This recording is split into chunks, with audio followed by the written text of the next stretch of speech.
Welcome back to Stackleback Tonight, folks. This is a day for celebration and gratitude. Not only was the annual March for Life held in Washington, D.C., featuring Vice President J.D. Vance standing for the unborn, but the pro-life movement also just received a major victory on Thursday thanks to a powerful and profoundly moral act by President Trump, one that reflects the values we hold dear as Bible-believing Christians.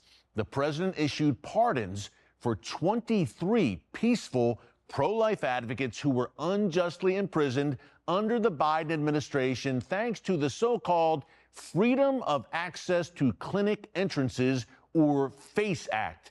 Now, let me remind you, these were not violent agitators or lawbreakers. These were peaceful individuals, many of them elderly, who simply stood up for the voiceless, the most innocent among us, the unborn.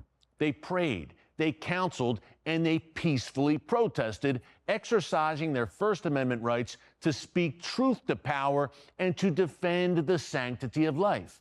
Yet under the Biden administration, these men and women were relentlessly prosecuted, not for breaking any real laws, but for daring to stand in opposition to an agenda that celebrates and promotes a culture of death. The Biden Department of Justice went after these peaceful, devoutly Christian folks as though they were hardened criminals, all while turning a blind eye to violence against pro-life pregnancy centers and churches. It was not only unjust, it was a glaring double standard, and it was evil. But on Thursday, that injustice was overturned.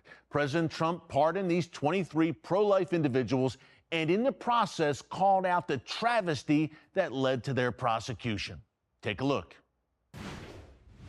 Next, we have a set of pardons for peaceful pro-life protesters who were prosecuted by the Biden administration for exercising their First Amendment rights. Do you know how many? I believe it's 23, sir. 23 people were prosecuted. They should not have been prosecuted. Many of them are elderly people. They should not have been prosecuted. This is a great honor to sign this.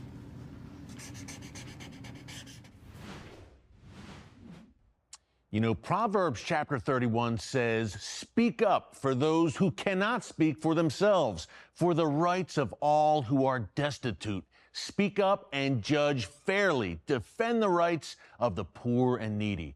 These 23 peaceful pro-life protesters did exactly that. They stood for life, for truth, and for God's eternal values. And in issuing their pardons, President Trump did the same. Remember, during his first term, he also chose 3 Supreme Court justices that helped overturn Roe v. Wade. Bottom line, the pro-life movement has a friend in the White House.